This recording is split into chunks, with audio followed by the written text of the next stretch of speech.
कर्मचारी व अशा लोकांना एक इशारा दिला आहे की कोण छोटा कोण मोठा, कोण कार्यकर्ता कोण नेता, यावर कोणत्याही पद्धतीचा गैरव्यवहार हा खपवून घेतला जाणार नाही.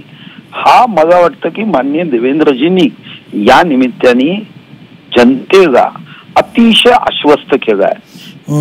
तुम्ही कुठून माहिती काढली मला माहिती नाही, पण खरं तर मी तुमचंही अभिनंदन कौतुक करेल. शेवटी प्रश्न कोण्या राजकीय पक्षाचा नसतो. सरकारी जमीन त्याचा व्यवहार हा कदापिही होऊ शकणार नाही.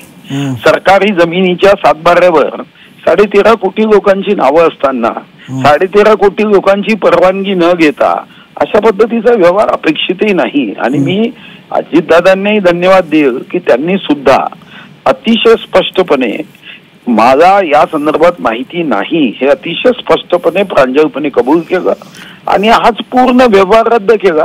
मला वाटतं की माननीय मुख्यमंत्री महोदयांनी जे सांगितलं की याच्यात कोण तहसीलदार होता का, कोणी एसडीओ होता का, कोणी स्टॅम्प ड्युटी जागा आकारायची असा कोणी अधिकारी होता का, आणि शेवटी या प्रकरणात शेवट तुम्हाला करावा लागेल.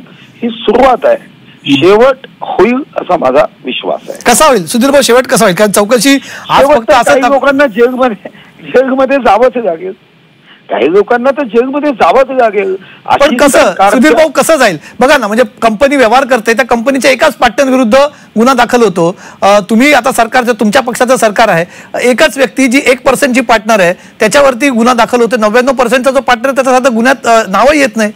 मग कसा होईल न्याय? याच्यात कसा न्याय होईल? 99% पार्टनर जर स्लीपिंग असेल, 1% पार्टनर वर्किंग असेल, तर वर्किंग पार्टनर म्हणून पहिल्या सकृतदर्शनी गुन्हा त्याच्यावर दर्ज केला असेल.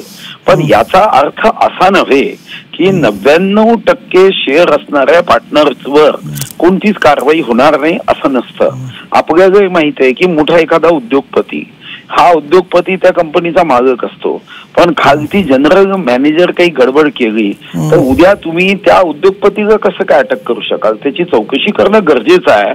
विथ कन्सेंट आहे, विदाऊट कन्सेंट आहे, या संदर्भामध्ये त्यांचं काय इंटेन्शन आहे, सीडीआर तपासावे लागेल. व्हॉट्सअप चॅट आपल्याला व्हॉट्सअपच्या बंगलोरच्या कंपनी इथून माहिती घ्यावी लागेल आणि त्यानंतर हा गुन्हा दर्ज करावा लागेल. माझा व्यक्तिगत रीतीने वाटतं की असा गुन्हा तर मग कोर्टामध्येही सिद्ध होऊ शकणार नाही.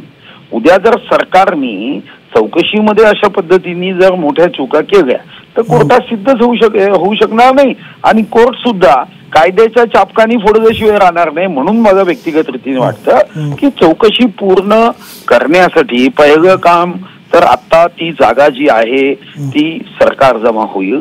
सरकार जमा झाल्यावर मला व्यक्तिगत रीतीने वाटते की त्याचं सुरक्षा व्हावी म्हणून कदाचित डीपीडीसी मधला निधी देऊन त्याचा वॉल कंपाऊंड करावं लागेल.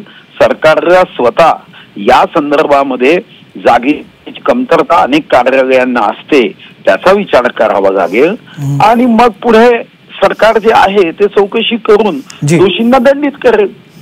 ठीक आहे, आपण अपेक्षा करूया सुधीर भाऊ की या प्रकरणात अशी कारवाई होईल आणि अशी कारवाई सरकार करेल आणि ते जे या सगळ्या गोष्टींसाठी एक राजकीय इच्छाशक्ती लागते, पॉलिटिकल विल लागतं, ते सरकार दाखवेल अशी आपण अपेक्षा करूया. धन्यवाद सुधीर भाऊ, तुम्ही या प्रकरणात आपली प्रतिक्रिया दिली. सगळ्यात महत्त्वाची एक महत्त्वाची बातमी या क्षणाला